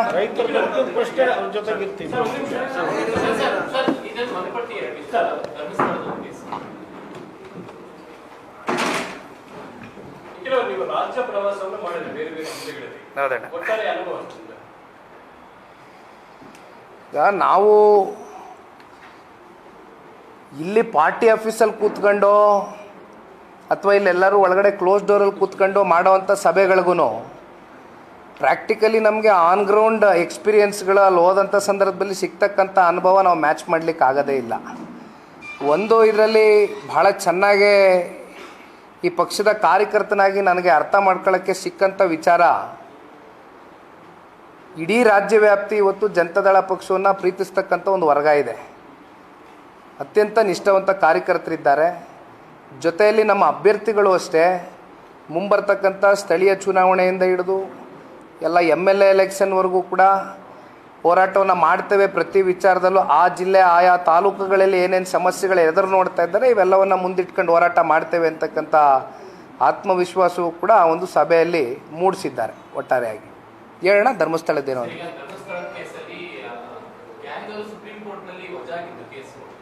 ಅದನ್ನೇ ಮುಚ್ಚಿಟ್ಟು ರಾಜ್ಯ ಸರ್ಕಾರ SIT ಮಾಡಿದೆ. ಕೆಲವೊಂದು ಕಡೆ ರಾಜ್ಯ ಸರ್ಕಾರ ಉದ್ದೇಶಪೂರ್ವಕವಾಗಿ ತನಿಖೆಗೆ ಮುಂದಾಗಿದೆ, SIT ಮಾಡ್ತಾ ಇವೆಲ್ಲವೂ ತಂತ್ರನ ರಾಜ್ಯ ಸರ್ಕಾರದ ಭಾಗವಾಗಿದೆ. ಈಗ ಧರ್ಮಸ್ಥಳ ವಿಚಾರಕ್ಕೆ ಸಂಬಂಧಪಟ್ಟಂತೆ ಶ್ರದ್ಧಾ ಕೇಂದ್ರ ಅಂತಕ್ಕಂಥದ್ದು ನಮ್ಮ ಹಿಂದೂ ಧಾರ್ಮಿಕ ಭಾವನೆಗಳಿಗೆ ಧಕ್ಕೆ ಉಂಟಾಗ್ತಕ್ಕಂಥ ನಿಟ್ಟಿನಲ್ಲಿ ಕೆಲವೊಂದಷ್ಟು ನಡೆಗಳು ಈ ರಾಜ್ಯ ಸರ್ಕಾರ ಏನು ಇಡ್ತು, SITಯನ್ನು ತರಾತುರಿಯಲ್ಲಿ ರಚನೆ ಮಾಡಿದ್ದೇನೋ ಮಾಡಿದರು. ಬಟ್ ಅಂತಿಮವಾಗಿ ಅದರಿಂದ ಹೊರಗಡೆ ಬಂದಂಥ ಫಲವಾದರೂ ಏನು? ಅದು ಯಾರೋ ಬುರುಡೆ ಪ್ರಕರಣ ಅಂದರು, ಅಲ್ಲೂ ಕೂಡ ಯಾವುದೇ ರೀತಿ ನಮಗೆ ಆ ವಿಷಯದಲ್ಲಿ ತಾರ್ಕಿಕ ಅಂತ್ಯಕ್ಕೆ ತಗೊಂಡು ಹೋಗ್ಲಿಕ್ಕೆ ಆಗಲಿಲ್ಲ. ಇನ್ನು ವಿಧಾನ ಕಲಾಪದಲ್ಲಿ ರಾಜ್ಯದ ಉಪಮುಖ್ಯಮಂತ್ರಿಗಳು ಷಡ್ಯಂತ್ರ ಅಂತಕ್ಕಂಥ ಪದ ಬಳಸ್ತಾರೆ. ಆ ಷಡ್ಯಂತ್ರದ ಹಿಂದೆ ಇರ್ತಕ್ಕಂಥ ವ್ಯಕ್ತಿಗಳನ್ನೂ ಕೂಡ ಇವತ್ತು SITಯ ತನಿಖೆ ಮೂಲಕ ಅದನ್ನು ಕೂಡ ಹೊರಗಡೆ ತಗೊಂಡು ಬರಲಿಕ್ಕೆ ಆಗಲಿಲ್ಲ. ಒಟ್ಟಾರೆಯಾಗಿ ನಮ್ಮ ಧಾರ್ಮಿಕ ಕೇಂದ್ರದ ಬಗ್ಗೆ ಹಲವಾರು ದಿನಗಳು ಒಂದು ರೀತಿ ಅನುಮಾನಗಳಿಗೆ ಎಡೆ ಮಾಡ್ಕೊಳ್ತಕ್ಕಂಥದ್ದಕ್ಕೆ ರಾಜ್ಯ ಸರ್ಕಾರ ತಗೊಂಡಂಥ ಕೆಲವೊಂದಷ್ಟು ನಡೆಗಳು ನಿಜಕ್ಕೂ ಕೂಡ ಅಕ್ಷಮ ಅಪರಾಧ ಅಂತಕ್ಕಂಥದ್ದು ಇವತ್ತು ಇಡೀ ರಾಜ್ಯದ ಜನತೆಯೂ ಕೂಡ ಚರ್ಚೆ ಮಾಡ್ತಾ ಇದ್ದಾರೆ. ಜಾತಿ ಗಣತಿ ಆಗ್ತಿದೆ, ಸಾಮಾಜಿಕ ಶೈಕ್ಷಣಿಕ ಗಣತಿ ಆಗ್ತಿದೆ, ತುಂಬಾ ಲೇಟ್ ಪ್ರೋಸೆಸ್ ಆಗ್ತಿದೆ, ಸಿದ್ಧತೆ ಇಲ್ಲದೆ ಮಾಡ್ಕೊಂಡಿದೆ ಸರ್ಕಾರ. ಸರ್, ತಾವೇ ಮಾಧ್ಯಮಗಳಲ್ಲಿ ಕಳೆದ 2-3 ದಿನಗಳಿಂದ ಸುದ್ದಿ ಪ್ರಕಟಣೆ ಮಾಡ್ತಾ ಇದ್ದೀರಿ. ಏನು ಕೆಲವೊಂದಷ್ಟು ಈ ಆ್ಯಪ್ಗಳು, ಈ ಸರ್ವರ್ಗಳು ಇವೆಲ್ಲವೂ ಕೂಡ ಟೆಕ್ನಿಕಲ್ ಗ್ಲಿಚ್ಚಿಂದ ಏನು ಫೇಲ್ಯೂರ್ಗಳು ಕಾಣ್ತಾ ಇದೆ. ಬೆಂಗಳೂರು ಸಿಟಿ ಇಲ್ಲಿ ಇರ್ತಕ್ಕಂಥ ಈಗ ಆ್ಯಪ್ನ ಕ್ರಿಯೇಷನ್ ಮಾಡ್ತಕ್ಕಂಥ ಹುಡುಗರುಗಳು ಯಾವ ಹಂತದ ಟ್ಯಾಲೆಂಟ್ ಹುಡುಗರುಗಳು ಇಲ್ಲಿದ್ದಾರೆ ಅಂದರೆ ಬೇರೆ ಬೇರೆ ಹೊರದೇಶಗಳಿಗೆ, ಬೇರೆ ಬೇರೆ ರಾಜ್ಯಗಳಿಗೆ ಇವತ್ತು ಇಲ್ಲಿರ್ತಕ್ಕಂಥ ಬಹಳ ಪ್ರತಿಭಾವಂತ ಯುವಕರುಗಳು ಈ ಆ್ಯಪನ್ನು ಕ್ರಿಯೇಷನ್ ಮಾಡ್ತಕ್ಕಂಥದ್ದು ಇವೆಲ್ಲ ಮಾಡ್ತಾ ಇದ್ದಾರೆ. ಆದರೆ ಇಂಥ ಒಂದು ಸಮಯದಲ್ಲಿ ರಾಜ್ಯ ಸರ್ಕಾರ ಅದೇನೋ ಅವ್ರ ಲೆಕ್ಕಾಚಾರದ ಪ್ರಕಾರ 1,43,00,000 ಮನೆಗಳಿದೆ ಅಂತಕ್ಕಂಥದ್ದು ಅವ್ರು ಹೇಳ್ತಾ ಇದ್ದಾರೆ. ಅವರೇನಂದ್ರು ಪ್ರಾರಂಭಿಕ ಹಂತದಲ್ಲಿ ಈಗ ಹಿಂದುಳಿದಿರ್ತಕ್ಕಂಥ ಆಯೋಗ ಮಧುಸೂದನ್ ಅವರ ಅಧ್ಯಕ್ಷತೆಯಲ್ಲಿ ಇವತ್ತೇನು ನಡೀತಾ ಇದೆ ಈ ಸೋಷಿಯೋ ಎಕನಾಮಿಕ್ ಜಸ್ಟಿಸ್ ಸರ್ವೆ, ಇಲ್ಲಿವರೆಗೂ ಎಷ್ಟು ಮನೆಗಳನ್ನ ತಲುಪಲಿಕ್ಕಾಗಿದೆ? 4 ಲಕ್ಷ ಮನೆಗಳು ತಲುಪಿದ್ದಾರೆ. ಅವ್ರ ರಿಪೋರ್ಟ್ ಪ್ರಕಾರ, ಸರ್ಕಾರದ ಮಾಹಿತಿ ಪ್ರಕಾರ, ಅವರ ರಿಪೋರ್ಟ್ ಪ್ರಕಾರವೇ 1,43,00,000 ಮನೆಗಳಿದೆ ಅಂದಾಗ 15 ದಿನದಲ್ಲಿ 420 ಕೋಟಿ ರೂಪಾಯಿ ವೆಚ್ಚದಲ್ಲಿ ಇದೆಲ್ಲವನ್ನು ನಾವು ವರದಿ ರಿಪೋರ್ಟನ್ನು ರೆಡಿ ಮಾಡಿ ರಾಜ್ಯದ ಜನತೆ ಮುಂದೆ ಇಡ್ತೀವಿ ಅಂತಕ್ಕಂಥದ್ದು ಏನು ಹೇಳ್ತಾ ಇದ್ದಾರೆ. 4 ಲಕ್ಷ ಮನೆಗೆ ತಲುಪಿದ್ದೀರಾ. ಇನ್ನೇನು ವಿಜಯದಶಮಿ ಬರ್ತಾ ಇದೆ, ದಸರಾ 2ನೇ ತಾರೀಕು. ನೀವೇನಂದ್ರಿ, ಇದು ಈ ರಜಾ ಇರ್ತದೆ, ಈ ಟೈಮಲ್ಲಿ ಶಿಕ್ಷಕರು ಸಿಗ್ತಾರೆ, ಸರ್ಕಾರಿ ಸಿಬ್ಬಂದಿಗಳು ಸಿಗ್ತಾರೆ, ಗೌರವಧನ ಆಮೇಲೆ ಅದು ಇರಲಿ ಆಯ್ತು. ಗೌರವಧನ ಇಲ್ಲಿವರೆಗೂ ಕೊಟ್ಟಿಲ್ಲ ಅನ್ನೋದು ಕೂಡ ಬಹಳ ಜನ ಹೇಳಿದ್ರು. ಅದಾಗಲಿ, ವರದಿ ಆದಮೇಲೆ ಗೌರವಧನ ಆಯ್ತು, ಅದು ಮಾತಾಡೋದಣ. ಬಟ್ ಇಲ್ಲಿವರೆಗೂ ಎಷ್ಟು ಜನ ಮನೆಗಳು ತಲುಪಿದ್ದೀರಿ? 4 ಲಕ್ಷ ಮನೆಗಳು.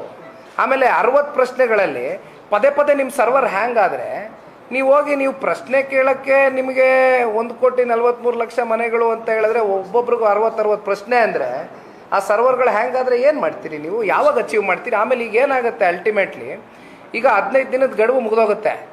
420 ಕೋಟಿ ಹೋಗ್ಬಿಟ್ಟು ಮತ್ತೆ ಆ ಎಸ್ಟಿಮೇಷನ್ನ ಏರಿಕೆ ಮಾಡ್ಕೊತೀರಿ, ಮತ್ತದು 650 ಕೋಟಿ ಅಂತ ತೋರಿಸ್ತೀರಿ.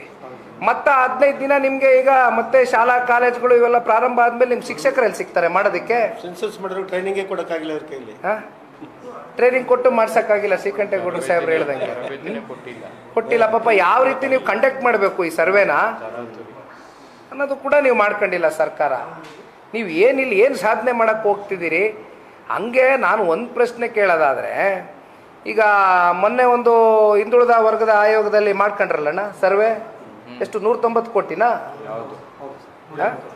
187 ಕೋಟಿ ಆಯಿತು. ಹೋಗ್ಲಿ, ಆ ಸೋಷಿಯೋ ಎಕನಾಮಿಕ್ ಸರ್ವೆನಲ್ಲಿ ವರದಿ ಆದರೂ ಏನು ಬಂದಿದೆ ಅನ್ನೋದಾದರೂ ಸಾರ್ವಜನಿಕವಾಗಿ ಇಟ್ಬಿಡಿ. ಆ ಸರ್ವೆ ರಿಪೋರ್ಟ್ನ ಕಾಳು ಮಾಡ್ತೀರಿ, ಅಷ್ಟು ದುಡ್ಡು ಕಾಸು ಟ್ಯಾಕ್ಸ್ ಪೇಯರ್ಸ್ ಮನಿ ಖರ್ಚು ಮಾಡ್ಕೊಂಡಿದ್ದೀರಿ, ಅದಾದರೂ ಪ್ರಕಟಣೆ ಹೊರಡಿಸಿ. ಪಬ್ಲಿಕ್ ಡೊಮೇನ್, ಪಬ್ಲಿಕ್ ಪ್ಲಾಟ್ಫಾರ್ಮ್ಸಲ್ಲಿ ಬಿಡೋಕ್ಕೇನಿದೆ? ಅದನ್ನು ಅಷ್ಟು ಖರ್ಚು ಮಾಡಿದ್ದೀರಲ್ಲ ಟ್ಯಾಕ್ಸ್ ಪೇಯರ್ಸ್ ಮನಿ, ಅದು ಮಾಡಲಿಲ್ಲ. ಇದು ಎಲ್ಲಿಗೆ ಹೋಗಿ ಮುಟ್ಟುತ್ತೆ ನೋಡ್ಬೇಕು. ಸಿದ್ದರಾಮಯ್ಯರು ತಮ್ಮ ಕುರ್ಚಿ ಉಳಿಸಿಕೊಳ್ಳುವ ಒಂದು ತಂತ್ರದ ಭಾಗ ಅಂತ ಒಂದು ಕಡೆ ಇದೆ ಈ ಒಂದು ಸರ್ವೆಯಲ್ಲಿ, ಅದೊಂದು ಆರೋಪ ಇದೆ. ಎಲ್ಲ ನೋಡೋಣ ಬನ್ನಿ ಸರ್, ಎಲ್ಲೆಲ್ಲಿಗೆ ಹೋಗಿ ನಿಲ್ಲುತ್ತೆ ಚರ್ಚೆ ಮಾಡೋಣ. Thank you. ಕೊಡಿ ಒಂದು PPT